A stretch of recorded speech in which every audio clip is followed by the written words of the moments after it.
Gastrointestinal, or GI, bleeding is a common medical problem. It happens when there's bleeding anywhere in your digestive tract. This includes your esophagus, stomach, small intestine, large intestine, rectum and anus. We categorize GI bleeding into two types, upper and lower. This division is based on where the bleeding occurs. Upper GI bleeding happens in the esophagus, stomach, or first part of the small intestine. Lower GI bleeding happens in the large intestine, rectum or anus. Knowing the difference between upper and lower GI bleeding is important. It helps your doctor determine the cause of the bleeding and the best treatment for you. Upper GI bleeding is a serious condition that needs immediate medical attention. Several things can cause upper GI bleeding. Common causes include peptic ulcers in the stomach or duodenum. These are sores in the lining of your stomach or the beginning of your small intestine.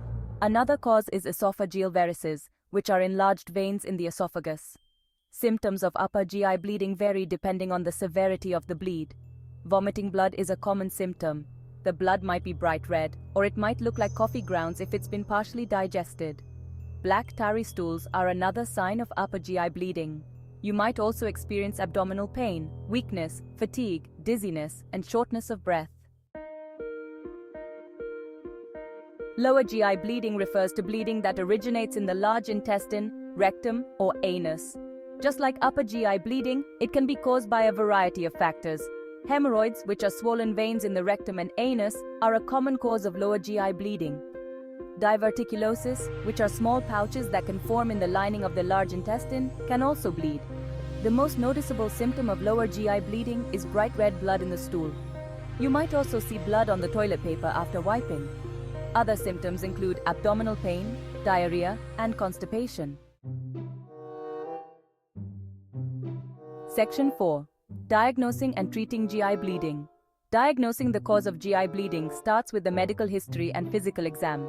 Your doctor will ask about your symptoms and any medical conditions you have. They'll also perform a physical exam to check for tenderness or other abnormalities.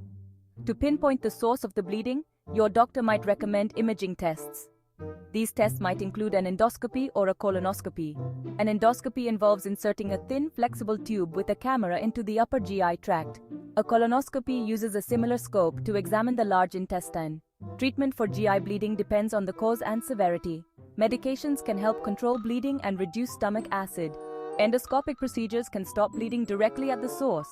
In some cases, surgery might be necessary to repair damaged blood vessels or remove part of the digestive tract. Section 5. Seeking help and preventing future bleeding. GI bleeding can be a sign of a serious medical condition. It's important to seek medical attention right away if you experience any symptoms of GI bleeding. Early diagnosis and treatment can help prevent complications. While not all causes of GI bleeding are preventable, you can take steps to reduce your risk. Eating a healthy diet, maintaining a healthy weight, and avoiding smoking and excessive alcohol consumption can contribute to a healthy digestive tract. If you have any concerns about GI bleeding, don't hesitate to talk to your doctor. They can provide personalized advice and treatment options tailored to your specific needs.